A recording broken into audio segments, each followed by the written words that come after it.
The cold muzzle of the gun pressed against my temple like a whisper of death. Karen's hand trembled slightly, but her eyes were sharp, boiling with rage and desperation. We were alone in the study room of my father's old house. Door-closed curtains drawn the air thick with years of unresolved hatred. Her voice sliced through the silence like broken glass. "You're not walking away with his money, sign it or else." The papers were spread across the desk in front of me, a sleek silver pen laid carefully beside them like bait. I stared down at the inheritance transfer forms. Legal binding and completely fraudulent. She wanted me to hand over everything my father left me, everything he had spent his entire life building. And now his widow stood over me with a loaded weapon, demanding I give it all up in one signature. I didn't flinch. My heart was racing, yes. My palms were damp with sweat, yes. But I had rehearsed this moment over and over in my head. I had seen it coming like a slow-moving storm on the horizon, and now it was here. I lifted my gaze from the paperwork and met her eyes steady and cold. Behind her, just above the bookshelf, a tiny red light blinked softly. The hidden camera was active. Everything was being recorded. I smiled, just enough to twist the knife. "You just ruined your life, Karen." Her eyes widened. Confusion flickered for a second, just long enough. She pulled the trigger. Click, no bang, no bullet. Just a dry, impotent snap of a hammer striking nothing. Her face froze. Panic surged through her expression, replacing fury in a heartbeat. She looked down at the gun like it had betrayed her, and then the door burst open. It cracked against the wall as Lisa stormed in, followed by two plain-clothed security men. The noise jolted Karen back to life, and she raised the gun again on instinct. But one of the men had already reached her. He knocked the weapon from her hand with a single swift motion and pinned her arms behind her back before she could scream. "You're being recorded from 5 angles." Lisa said, her voice calm and cold. "Drop the act." I exhaled. Not in relief, not entirely, but in release. The moment I had been bracing for had finally passed. My stepmother, who had tormented me for more than a decade, had crossed a line no lie could walk back. And now justice had a face. My name is Olivia Carter, and I was 28 years old when my world turned into a courtroom drama I never asked for. By then, I had already carved out a quiet, independent life in Boston, working remotely as a digital strategist for a design firm, sipping overpriced coffee in a tiny apartment filled with thrifted furniture and peace. Peace was currency for someone like me. I earned it after a lifetime of being treated like a guest in my own home. My father, Richard Carter, had once been the kind of man who filled a room with laughter stories and wisdom. He built a modest fortune through real estate and investments, a legacy he guarded closely. After my mother passed from cancer when I was 10, it was just him and me for a while. Lonely, but stable. Then came Karen. I was 14 when she entered our lives. A bright smile, perfectly ironed blouses, and a voice as smooth as silk. Dad met her through a friend of a friend, and within months, she had moved in, bringing along her 2 children from a previous marriage, Macy and Josh. I tried to be welcoming. I really did. But from the start, something felt off. Karen wasn't cruel at first, just subtly disapproving. She'd make comments about how I chewed too loudly or how my posture wasn't ladylike. Then came the suggestions: cut my hair this way, wear that sweater instead, sit here, not there. My father, blinded by affection, chalked it up to adjustment, but I knew I was slowly being edged out. By the time I was 16, I had been reassigned to the smallest bedroom in the house, stripped of my mother's keepsakes, and excluded from every major family decision. Karen's kids, Macy and Josh, were lavished with attention and praise. Josh crashed Dad's car at 17 and was gifted a newer one months later. Macy dropped out of college and was given a marketing job at one of Dad's companies without an interview. Meanwhile, I worked double shifts to afford my books, never once asking for help. Karen always called me the leftover. "You know you're lucky we took you in," she once whispered when I forgot to do the dishes. Dad wasn't blind. I believe that. But he was tired. Running businesses, keeping everyone financially stable, managing expectations, he began to withdraw. He smiled less, talked less, and eventually defaulted to whatever Karen said. I learned not to make waves. I earned a scholarship to a college out of state and left the house the minute I turned 18. From then on, I built my world in a quiet corner of Boston and visited home only when necessary. I didn't cut ties, but I kept my distance. Still, no amount of space could prepare me for the call that came on a rainy Thursday morning. My father had passed away in his sleep. Heart failure, they said. Karen called to inform me, her voice as flat as paper. "He's gone," she said. "Funeral's Saturday. Don't be late. No tears, no warmth. Just a statement." I arrived in a black coat and numb spirit, only to find myself seated in the back row, while Macy and Josh stood beside the casket, as if they had lost a hero. Karen wore sunglasses and a veil the picture of widowhood. Not once did she look at me. I found out from a cousin that the will hadn't been mentioned at all during the gathering, which struck me as strange. My father was meticulous. He would have had a plan. That's when I reached out to Mr. Wallace, the family lawyer, who had quietly handled my father's legal matters for years. He agreed to meet in private and, after confirming my identity, showed me a copy of the will. My father had left everything to me. Not some of it, not a split, everything. The house, the properties, the stocks, the life insurance, a total estate valued near $3 million. He never told Karen Wallace, said, sliding the papers across his desk. He updated this only 3 months before he passed. Said he wanted to make things right. My world tilted. A strange mix of grief, gratitude, and dread churned in my stomach. Karen didn't know yet, but she would. And when she did, I knew she wouldn't accept it quietly. Looking back, I don't remember when Karen stopped pretending to be kind, or if she ever truly tried. It was a slow erosion, like rust eating through steel in silence, until one day everything collapsed. After she married my father, our home didn't feel like home anymore. The warmth my mother had left behind vanished beneath freshly painted walls and scented candles that made the place feel like a showroom, not a living space. She moved in fast, efficient, and calculated. Her children, Macy and Josh, were given the bigger rooms upstairs, while I was relocated to the basement under the guise of needing more privacy. My posters disappeared, my books went missing, and my mother's photo, framed and kept on my nightstand, was replaced with a motivational quote about gratitude. Karen said I should learn to let go of the past. What she meant was, forget your mother ever existed. At first, it was small things. My lunch money would vanish. My laundry would be folded incorrectly, or not at all. My favorite hoodie was found in the trash. She claimed it was too worn out. But when I asked why Macy's ripped jeans were still in rotation, she just smiled and said, "Style is subjective." At dinner, Karen always served plates to her children first. Mine came last sometimes with smaller portions. If I asked for more mashed potatoes, she'd say, "You already had enough, Olivia. Let's not be greedy." If I forgot to say thank you, I'd be lectured for hours about respect. One evening, when I spilled a bit of juice on the tablecloth, she slapped the glass from my hand and whispered, so only I could hear, "You are a burden in this house." My father sat in his chair, watching it all, silent, weary. His eyes flickered with something that looked like guilt, but guilt that never found the courage to speak. The worst part wasn't her cruelty, it was how invisibly it crept in. There were no bruises to show the school counselor, no screaming fights the neighbors could hear. Just quiet erasure. She rewrote the rules of our household so subtly that even I started to doubt my own place in it. She'd call Macy my sunshine and Josh my little man while referring to me as the other one. Once in front of dinner guests, she said, "This is Olivia. She's Richard's daughter from before. We're still figuring out how to blend as a family." I was 16. By then, I'd stopped eating breakfast with them. I'd get up early, leave before anyone else, and hide behind books and earbuds. I learned to survive by being invisible. At school, I joined clubs, volunteered anything to stay away from home longer. I had no curfew because no one noticed when I came back. I became the ghost living under their roof. And then, one cold November night, it all snapped. Karen had just hosted a holiday dinner. The house was filled with her friends, polished women in stiff dresses, men with too much cologne and too little interest. I was asked to stay upstairs out of sight, but I came down to grab a book I'd left on the piano bench.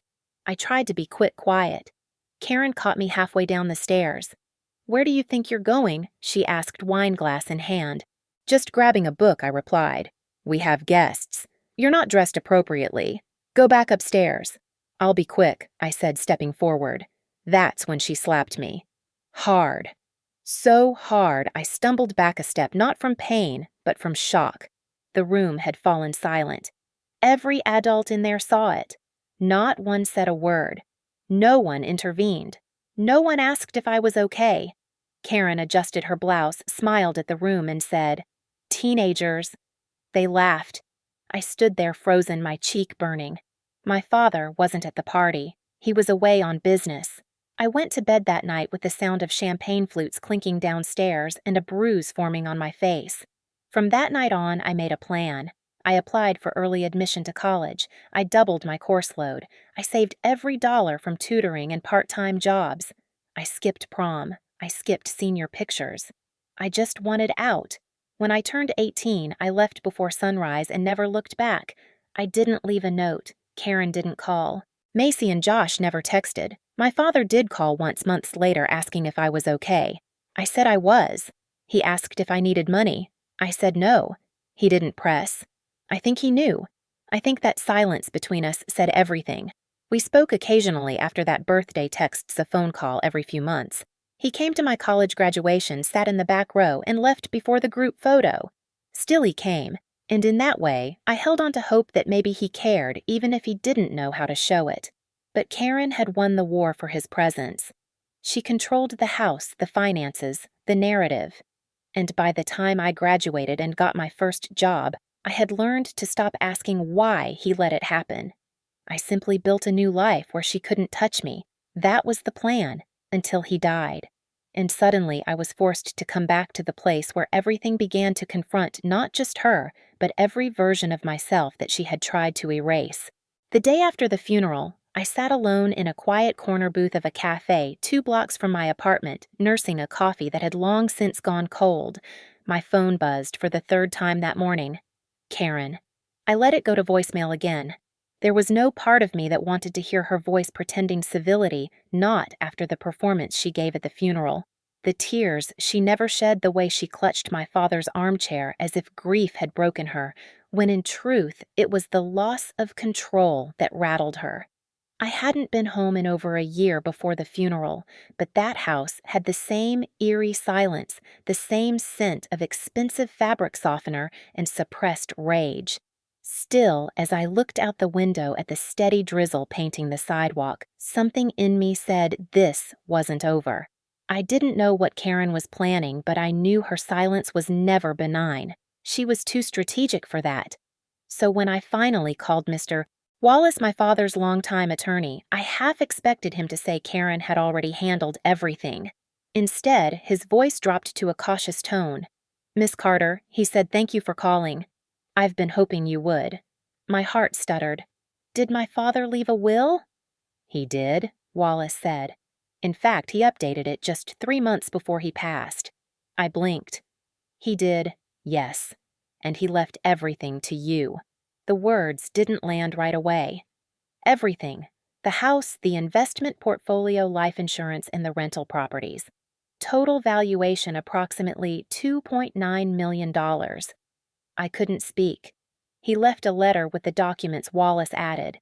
It's not legally binding, but he wanted you to have it. I met him later that afternoon in his office, a small wood-paneled space that smelled of paper and time. He handed me the envelope first. My name, written in my father's handwriting, still neat, but slightly shaky. I opened it with trembling fingers. Olivia. I know I haven't always been the father you needed. I saw what was happening and I didn't stop it. I thought I was doing the right thing, trying to keep peace. I realize now that peace built on silence is just another form of violence. This is my attempt to do better, even if I'm not here to see it. Everything I built is yours. Not because of obligation, but because you're the only one I trust to honor what it means. Live the life you deserve. Love, Dad. I didn't cry. Not then. The tears would come later in the quiet hours of the night when no one was watching. For now, I sat with Mr. Wallace as he walked me through the legal documents, the bank accounts, the deeds, the passwords. Karen hadn't been mentioned once in the entire will, not by name, not by title, not even as a formality. It was as if in those final months, my father had peeled back the illusion and finally chosen truth. I asked Wallace if Karen knew. Not yet, he said. But she will. I'm required to send the formal notifications within the next 48 hours. I nodded, but my mind was already racing. She would not accept this. She would not bow out gracefully. For a woman like Karen, money wasn't just comfort, it was power, leverage, status, and control. Losing it all to me, the girl she spent years undermining, would feel like betrayal carved in stone. I left the office that day with a folder full of legal documents and a sense of dread pressing against my ribs. That night, I barely slept. I stared at the ceiling, replaying every memory I had of her from the first day she stepped into our house wearing a cherry red scarf and too much perfume, to the day she slapped me on the stairs, to the forced smile at my father's casket. The next morning, I received a text. From Karen. Just one line. Let's have dinner. We should talk. My fingers hovered over the screen. She knew, or at least she suspected, and she was playing nice before the storm. I didn't respond. Instead, I called Lisa. She picked up on the second ring. I've been waiting for this, she said. Lisa was my closest friend from college, sharp, unrelenting, and now a family law attorney. She'd heard enough about Karen over the years to write a Netflix miniseries. Tell me everything she said. I did. She listened without interrupting. When I finished, she exhaled through her teeth. She's going to challenge it. Or worse. This kind of money doesn't go quietly, Olivia. I know, I said. That's why I need your help. Lisa didn't hesitate. Then we start documenting. Every text, every call, every interaction. She paused. And if you're willing to bait her, we might be able to catch her doing something stupid. You want to trap her? No. I want to give her the opportunity to expose herself. Trust me, if she's as desperate as you say, she'll take the bait. We just need to stay ahead. I stared at the message on my phone again. Let's have dinner. We should talk. I think she's already taken it, I whispered. The moment I agreed to dinner, the wheels were set in motion. Lisa and I met at her office 2 days before the scheduled meeting. She wore her usual navy blazer and that expression that said she was 10 steps ahead of everyone in the room. Her whiteboard was already filled with bullet points, threats, assets, recording laws, possible defenses, and at the bottom in capital letters, the word evidence. We're not going to provoke her, she said as she clicked through a checklist on her tablet. We're going to observe her. Let her speak. Let her make mistakes. But whatever you do, don't confront her directly. Not unless she escalates first. I nodded, my throat dry. And if she does, Lisa looked at me, eyes hard. You stay calm. You act like a witness, not a target. Over the next 48 hours, her team of private investigators and tech specialists moved quickly. They fitted my blazer with a button camera and planted a hidden mic in my purse. The car I'd drive to Karen's house was equipped with a dash cam and a rear-view recording device all synced to a secure cloud.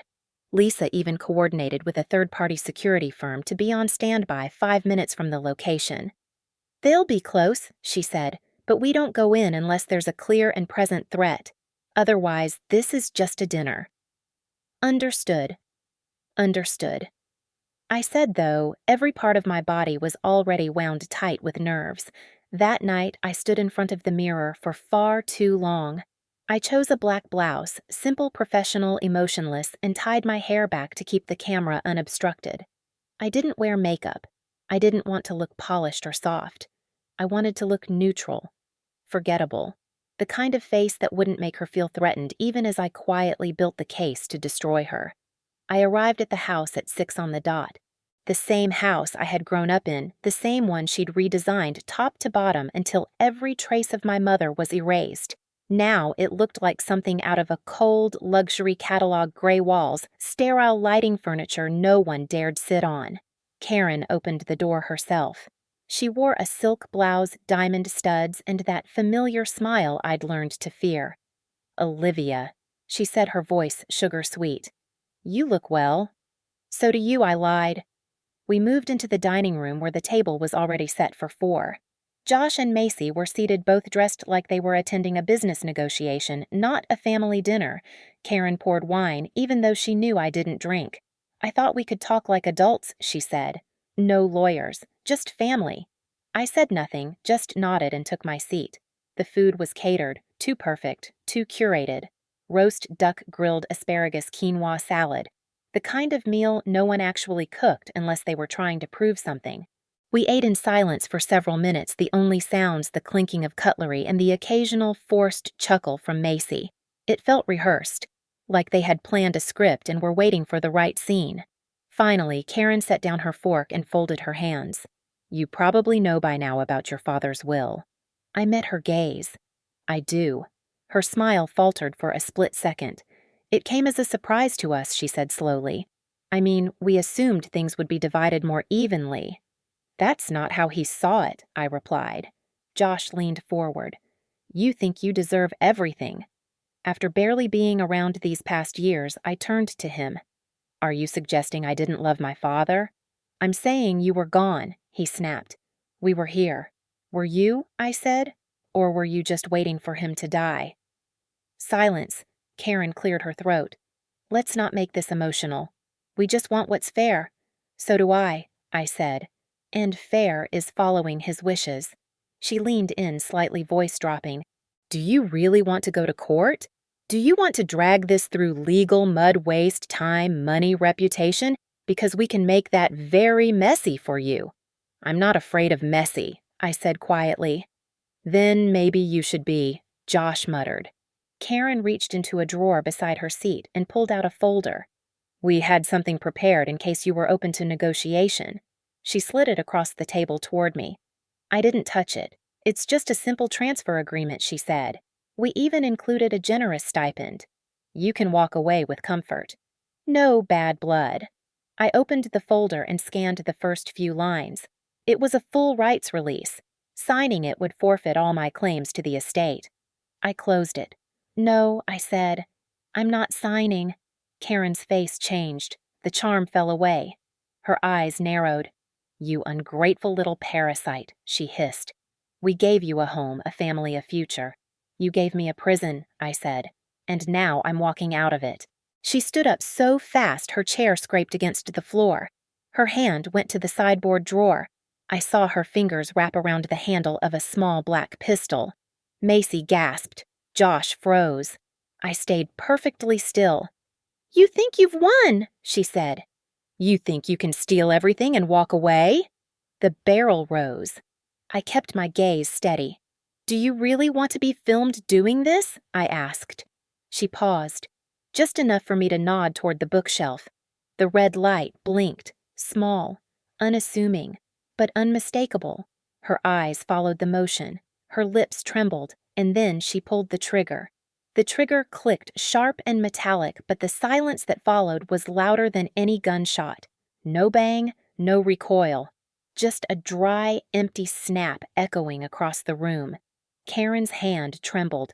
Her eyes darted to the pistol, disbelief rippling across her face as if the weapon had betrayed her. What she whispered shaking at once like a broken remote. Her panic bloomed in real time. Across the table, Macy clutched her wine glass like a shield. Josh had gone pale, his posture rigid, hands gripping the edge of the table. I didn't move, didn't blink. I wanted her to see that I wasn't afraid. I wanted her to remember the look on my face for the rest of her life. I stood slowly, pushing the chair back without a sound.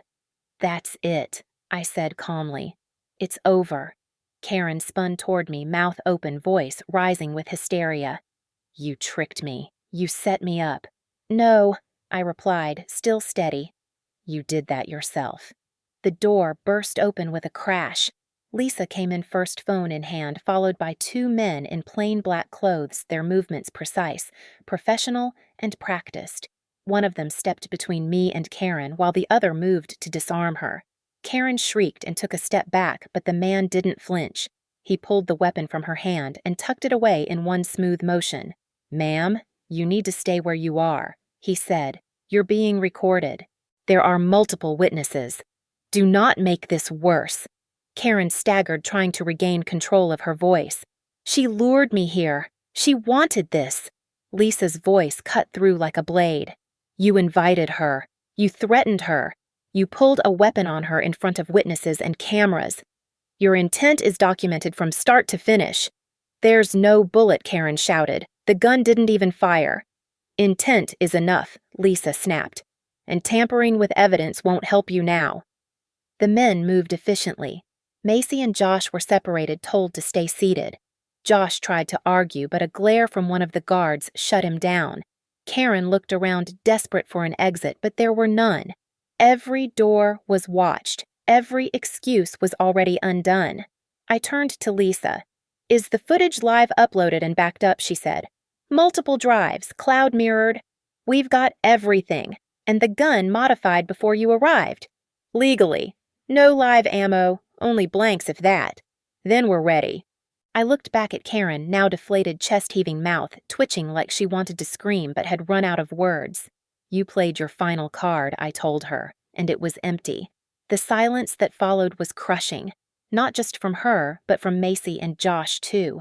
They weren't defending her. They weren't even moving.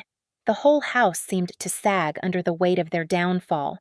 I walked past them, picked up my purse from the counter, and looked back one last time. I hope it was worth it, I said, and stepped outside. Karen wasn't done. Not yet. Even after the gun failed her, after Lisa's team stepped in and confiscated the weapon, after I walked out of the dining room with my heart pounding but face composed, she tried one final act of manipulation. She insisted we speak, alone, claimed she deserved a private conversation before things escalated further. Just a minute, she pleaded, her voice cracked, tears forming in the corners of her eyes. 1 minute, Olivia. Please. Lisa started to object, but I raised my hand slightly. It's okay, I said. Let's hear what she has to say.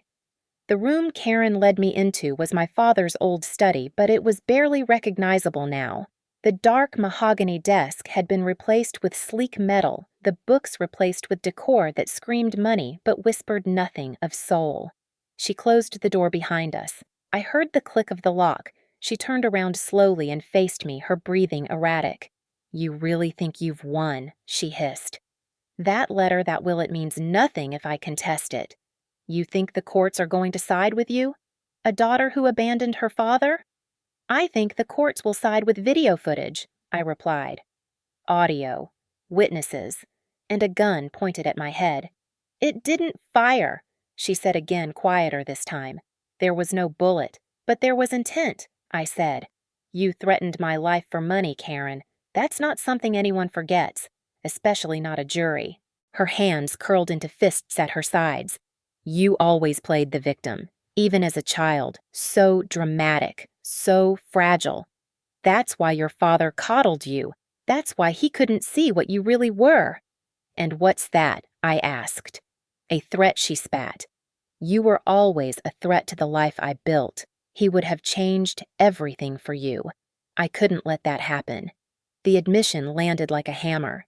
There it was, raw and unfiltered, the motive behind every act of cruelty, every moment of gaslighting and control. She stepped closer. Too close. Her perfume was strong, suffocating. Do you know how easy it would be to make this look like self-defense? She whispered. To say you attacked me, that you lost your temper.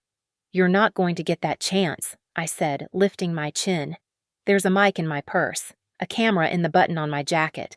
Every word you say is going straight to Lisa and the authorities. She blinked, momentarily stunned. I pressed forward. You invited me here. You locked the door. You pulled a gun, and now you're threatening to stage a murder. Go ahead, tell me more. Her face twisted into something unrecognizable. Not rage, not sorrow, just emptiness. A hollow kind of despair. She turned away, walked to the side drawer where she had stashed the gun before, and pulled out the folder again. She dropped it on the desk. Sign it, she said. You can have some. Half. I'll walk away. I won't fight it. Just sign. I didn't move. No. Then we both lose, she said quietly. Then we both burn. A soft knock came from the door. Everything okay in there? Lisa's voice calm and close. Karen didn't answer. I stepped back from the desk and spoke clearly. "We're done." The lock clicked again, but this time from the outside. Lisa entered phone still recording. "I think we've heard enough," she said. Karen backed away, slowly folding her arms like armor. "You think this is over," she said. "You think they'll believe your version they won't have to," Lisa replied. "They'll see it." Two plainclothes officers stepped in. One of them read Karen her rights, while the other placed handcuffs on her wrists. She didn't struggle. She just stared at me like I was the villain in her story. And maybe in her twisted world I was. But in mine, I was finally free. As they led her out, Lisa turned to me. "Are you all right?" I nodded. "I am now." She exhaled tension finally easing from her shoulders. "Let's go. It's time to make sure this ends the right way." The courtroom was colder than I expected. Not physically, though the air conditioning hummed loudly above us, but emotionally cold, sterile, deliberate. Every eye in that room was sharp, every gesture controlled, every breath seemed weighed. Karen sat to my left at the defense table, her dark hair pulled tightly into a bun face free of makeup, her usual designer wardrobe replaced with a plain navy suit. Josh and Macy were seated behind her, flanked by their own legal representation, clearly advised not to draw attention. I sat with Lisa at the front, wearing the same black blouse from the night of the dinner, a subtle reminder to myself that I wasn't here to win. I was here to tell the truth. Lisa opened with a calm but unflinching statement. "This is not a case of inheritance conflict. This is about calculated manipulation, threats of violence, and an attempt to subvert a legal will through coercion." She played the video, 5 angles. Audio synced, crystal clear. Karen's voice rang out across the room. "Sign it, or else," followed by the dry snap of the trigger and my quiet response. "You just ruined your life." The jury watched in silence, eyes darting between the screen and Karen, who now sat frozen lips pressed into a pale line. When the footage ended, there was no outburst, no reaction, just a stillness that felt heavier than any scream. Lisa introduced evidence of Karen's previous financial moves, wire transfers, hidden accounts, forged documents where she attempted to move small assets before Richard's death.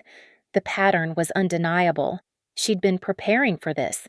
It wasn't impulse. It was strategy. When it was my turn to testify, I stood slowly and walked to the stand, heart hammering in my chest. I answered each question clearly. I described the years of control, the cold dinners, the isolation, the pressure to comply, the fear. I described the moment I realized my father had left everything to me, not because I was his favorite, but because he trusted me not to waste it. I didn't cry. Not until Lisa asked me why I never fought back before. "Because I thought it would never matter," I said, voice cracking. But now I know it always mattered. Karen's lawyer tried to twist the narrative, claiming my recording was entrapment, that the weapon wasn't loaded, that no harm was done. But the prosecution dismantled that argument in minutes. Intent to cause fear using a deadly weapon is a felony, the prosecutor said. And pointing a gun at someone's head while demanding a signature is not negotiation. It's coercion. After 3 days of testimony, the jury deliberated for 4 hours. When they returned, the courtroom stilled again. We find the defendant Karen Sutton Carter guilty of felony attempted extortion, unlawful use of a weapon, and conspiracy to defraud. Karen didn't move. Josh closed his eyes. Macy buried her face in her hands. The judge sentenced her to 12 years in a state facility with no possibility of parole for the first 7. Josh and Macy, while not present in the final threat, were implicated in the attempted coercion. They were fined heavily and placed under probation with restricted access to the estate. Outside, the courthouse cameras flashed. Reporters swarmed. I gave no interviews. I didn't need to explain what justice looked like. It was already on tape. Later that evening, Lisa and I sat on the steps outside my father's house, now legally and peacefully mine. "It's over," she said. I nodded. "Almost." "What's left healing," I said, "and deciding what to do with all this." "What do you want to do?" she asked. I looked up at the house, at the sky, at the years ahead. "Build something better," I said, in his name, and mine. After the trial, after the headlines faded and the footage stopped circulating on social media, the real work began. the slow, deliberate, painful process of rebuilding a life I hadn't realized had been in ruins for so long. I moved back into the house not because I wanted to live in its memories, but because I wanted to reclaim them, reshape them, and replace every echo of fear with something of my own making. I started with my old room, the one Karen had turned into a glorified storage closet. The pink walls were long gone, replaced by an awful shade of gray she once called elegant. I repainted it in soft green, not because it was trendy, but because it reminded me of the books I used to read under the covers with a flashlight pages glowing in that soft hue. I replaced the sterile furniture with a second-hand oak desk and a plush chair that was way too big for the space, but felt like a hug every time I sat in it. That room became my writing studio. Every morning, I'd wake up, make coffee, and sit down to write. Not about Karen or Josh or the trial, I'd lived that story already. I wrote about women finding their strength, about daughters reclaiming their names, about silence turning into something powerful. I didn't know if anyone would read them, but that wasn't the point. Writing became my way of stitching myself back together. Lisa came by often. Sometimes she brought groceries, sometimes flowers, sometimes just herself. We never really talked about the trial again. We didn't have to. But we did talk about everything else her cases. My writing the absurdity of local politics, whether the pizza place down the street had changed owners. She started leaving her coat on the hook by the door instead of carrying it with her when she left. One evening, over tea and leftover Thai food, she said, "You know you don't have to do this alone anymore." I looked at her, at the woman who'd fought beside me when no one else would. I smiled. I know. A month later, we launched the Richard Carter Foundation. Named after my father, funded by part of the inheritance, it was created to support survivors of domestic manipulation, especially those trapped in financially abusive family structures. We offered grants, legal aid, housing referrals, even therapy stipends. The first woman we helped was a single mother in Ohio whose brother-in-law had tried to seize her small inheritance. I read her letter 3 times and cried. It was working. The pain wasn't for nothing. I also used part of the money to fund scholarships, full rides to students who'd aged out of foster care but still wanted to go to college. Every acceptance letter they forwarded made my chest swell. It felt like watching invisible roots grow in real time. One afternoon, while clearing out the last of the storage closet Karen had locked years ago, I found an envelope taped beneath the floorboard. Inside was a note in my father's handwriting, yellowed with time. "If you're reading this, it means you survived her. Good. Always protect your worth, kiddo. Love, Dad." I sat on the floor and let myself cry, not the kind of tears that come from grief, but the ones that follow relief, the kind that cleanse instead of scar. I was finally free. The conference hall was filled with quiet anticipation. Rows of seats stretched back to the walls, the air buzzing with hushed conversations and the occasional clink of coffee cups. On stage, a large screen displayed the banner for the National Summit on Domestic Advocacy and Reform. Beneath it, a simple podium and a single microphone waited. My name was listed last on the program, the keynote speaker for the closing session. I stood backstage, fingers lightly gripping the edges of my speech, though I already knew I wouldn't read from it. I'd written it days before, carefully, thoughtfully, but as I watched survivors, advocates, counselors, and lawyers fill the room, I realized this moment wasn't about eloquence. It was about truth. When my name was called, the applause was warm, supportive, not thunderous, but steady and sincere. I walked to the microphone, heart pounding, not from fear, but from the weight of everything this moment represented. "Good afternoon," I began. "My name is Olivia Carter. I used to believe I was the quiet one in the family, the obedient one, the invisible one, but that wasn't true. I wasn't quiet. I was surviving." I let the words hang for a moment.